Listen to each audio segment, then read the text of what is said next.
Omnibus Law Cipta Kerja itu, tapi saya mau masuk dari hal yang lain.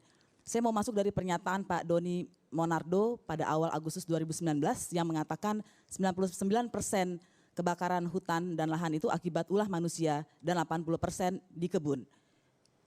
Apa kaitannya dengan Omnibus Law? Omnibus Law Cipta Kerja itu melemahkan strict liability, yaitu pertanggungjawaban yang tidak perlu melihat kausalitas hubungan antara kejahatan lingkungan atau masalah lingkungan, apakah ada hubungan kausalnya dengan orang yang melakukan eksplorasi di lahan tersebut. Omnibus Law melemahkannya dengan menghilangkan tanpa pembuktian unsur kesalahan. Jadi ketika tanpa unsur pembuktian, tanpa pembuktian unsur kesalahan dihilangkan, sebetulnya strict liability sedang dihilangkan. Kalau kita ingat, ada tahun lalu ada judicial review tentang strict liability untuk menghapuskan strict liability, selain dimarah-marahin oleh hakim Mahkamah Konstitusi, para pemohon ini, yaitu APHI dan GAPKI, mereka adalah juga bagian dari Satgas Omnibus. Dan pasal yang di judicial review itu muncul di Omnibus dan disahkan oleh DPR dengan persetujuan pemerintah di pembahasan tingkat 1 dan tingkat 2. Juga ada pelemahan sanksi menjadi sanksi administratif di yang pertama, baru melakukan sanksi pidana di berikutnya. Silahkan Bapak-Bapak sekalian bertanya kepada Kementerian Lingkungan Hidup, berapa ribu sanksi administratif yang mereka sudah keluarkan, seberapa efektif itu, apakah karhutla berhenti atau tetap terjadi dan tetap terjadi di lahan yang sama. Kemudian kita akan lihat peningkatan nilai tambah batu bara di salah satu pasal Omnibus. Perusahaan yang melakukan peningkatan nilai tambah batu bara akan mendapat pengenaan 0% royalti. Bagaimana pengaturannya? Tidak ada yang tahu.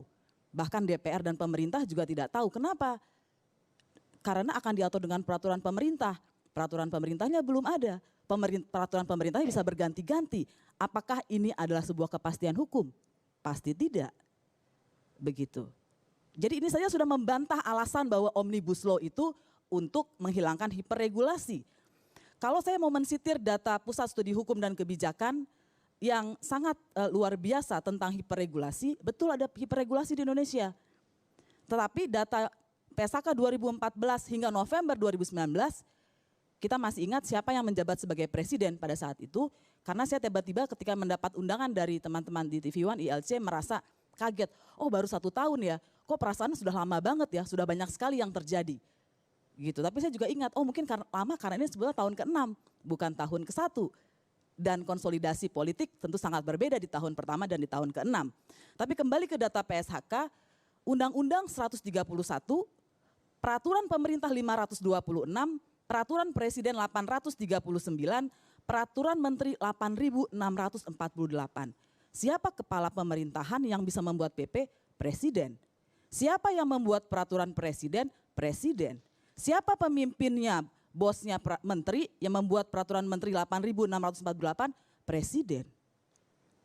Kenapa jawabannya undang-undang? Dan kenapa jawaban atas undang-undang itu juga kemudian memandatkan begitu banyak peraturan pelaksana? Apakah berarti betul permasalahannya soal itu? Soal investasi saya akan serahkan kepada ahlinya, ada Pak Rizal Ramli di sini, tetapi jangan-jangan bukan itu alasannya. Jangan-jangan alasannya untuk penambahan nilai tambah batu bara 0% karena anggota Satgas Omnibus Law yang salah satunya adalah Pak Airlangga Hartanto juga yang adalah Menteri dan Ketua Satgas Omnibus Law juga terkait dengan perusahaan tambang. Ada beberapa tim pemenangan Pak Jokowi Ma'ruf Amin juga memiliki tambang dan juga masuk di dalam Satgas Omnibus Law. Apakah karena itu buruh dan petani dan jurnalis pun tidak bisa mencari naskah Omnibus Law ketika naskah itu masih dibuat di tingkat pemerintah? Naskah itu kan baru tersebar setelah diserahkan kepada DPR. Dan kita jadi tahu bahwa penyebarannya berarti dari DPR. Kalau betul Omnibus Law untuk rakyat, mengapa rancangan undang-undang perlindungan pekerja rumah tangga 16 tahun tidak kunjung dibahas? Jangankan disahkan, dibahas saja tidak. Kalau benar undang-undang Omnibus Law Cipta Kerja untuk rakyat, mengapa RUU Masyarakat Adat 10 tahun tidak kunjung juga disahkan atau bahkan dibahas? Kita juga saya mencatat data YLBHI yang sangat terbatas, saya minta maaf, Januari hingga Agustus 2020 saja minimal ada 79 kasus agraria. Dan di dalamnya juga ada kriminalisasi masyarakat adat. Kalau kita betul-betul mau memajukan Indonesia yang mandiri secara ekonomi, kalau kita mau mengangkat harkat dan martabat rakyat Indonesia, masyarakat adat pasti ada di dalamnya. Mengapa masyarakat adat yang sudah ada sejak sebelum Indonesia merdeka, yang betul-betul mempertahankan kearifan lokalnya harus dikriminalisasi karena mengambil 1-2 ranting di tanah mereka yang kemudian dicuri oleh korporasi. Dan korporasinya dari asing. Dan mengapa undang-undang Omnibus Law dan mengapa undang-undang yang dibuat pemerintah dan DPR tidak menyasar hal-hal seperti itu, tapi memberikan royalti 0%. Apa yang didapatkan Indonesia, apa yang didapatkan rakyat Indonesia dengan royalti 0%. Dan kita tidak tahu bagaimana pengaturan 0% karena akan diatur dengan pemerintah. Dan pemerintah bisa berganti, PP dengan mudah diganti. Karena itulah undang-undang lebih tinggi daripada peraturan pemerintah. Karena dia dibuat berdasarkan teori dengan wakil rakyat, apapun wakil rakyat itu saat ini. Tapi secara teori dia lebih tinggi karena ada keterlibatan yang lain. Kita bisa protes, kami bisa dikeluarkan dari room yang terhormat DPR karena hanya berkomentar di kolom chat, banyak yang mendapatkan begitu. Kami harus mengikuti secara online dan mencari-cari seperti mencari harta karun dan baru dapat kira-kira sejam sebelum rapat Omnibus Law itu. Tetapi setidak-tidaknya terbuka untuk publik. Bagaimana dengan PP? Tidak ada yang tahu, tiba-tiba keluar. Mungkin beberapa orang bisa mendapatkan akses untuk melakukan pembahasan. Karena itulah undang-undang selalu lebih tinggi daripada peraturan pemerintah, persis karena dia bisa melibatkan wakil rakyat secara teorinya. Dan itu kemudian sebetulnya tidak ada di dalam undang-undang Omnibus Law. Karena ratusan dikembalikan lagi kepada peraturan pemerintah. Apakah ini menimbulkan kepastian hukum bagi investor? Ya enggak bakalan. Karena tidak ada di undang-undangnya, tidak bisa diketahui. Dan sesungguhnya ini tidak sungguh-sungguh betul-betul memberikan keuntungan bagi seluruh investor. Ini hanya memberikan investor yang bisa memiliki akses kepada kekuasaan siapapun yang sedang duduk di kekuasaan itu. Saya tidak sedang berbicara pada kekuasaan ini saja. Begitu. Nah, dengan hal-hal seperti ini yang lebih esensial jadi masuk akal bahwa ada berbagai persoalan di dalam perumusan RUU Omnibus Law.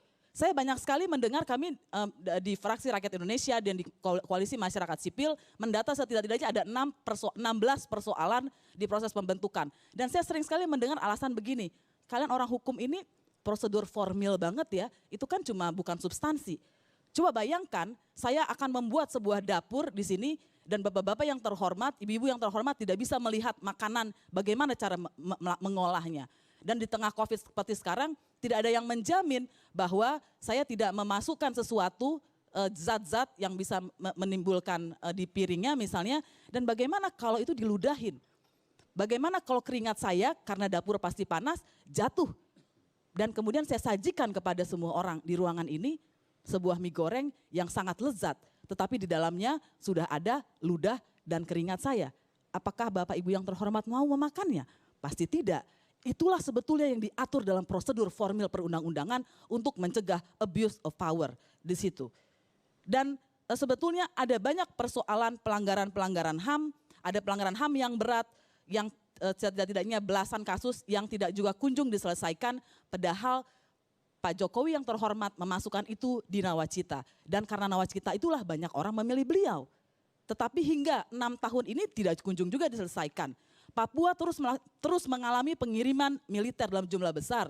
Baru-baru saja akhir-akhir ini kita mendengar seorang pendeta mengalami dibunuh, tapi tidak ada yang saling melempar. Tidak ada akuntabilitas. Jadi di negara Indonesia orang bisa mati tanpa ada penjelasan ujungnya kenapa orang ini mati. Mulai dari Munir, Marsina, dan sampai sekarang pendeta dan juga tahun 2019 kami mencatat ada 50-an setidak-tidaknya dalam kapasitas kami yang terbatas mencatat orang yang meninggal hanya karena ikut aksi menyampaikan pendapat di muka umum.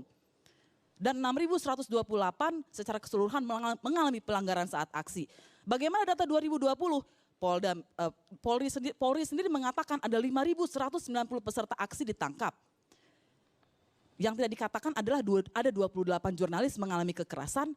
Masalahnya dari 5.198, apakah ada pengadilan terhadap 5.198? Tidak, karena sebagian besar dilepaskan.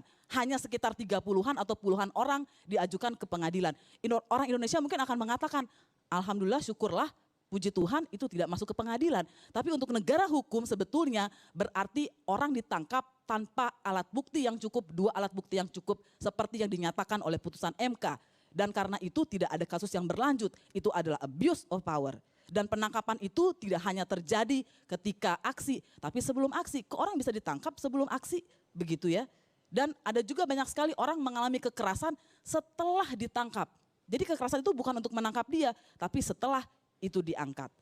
Yang sebetulnya saya mau katakan, banyak sekali kemudian, banyak disinformasi, banyak bantahan kepada orang-orang yang mencoba menuduhkan persoalan di Indonesia ke dalam negara hukum, ke dalam koridor hak asasi manusia. Tapi saya mau ingatkan sekali lagi bahwa Indonesia masih diikat oleh konstitusi Undang-Undang Dasar 45 dan di pasal-pasal 1 dikatakan Indonesia adalah negara hukum.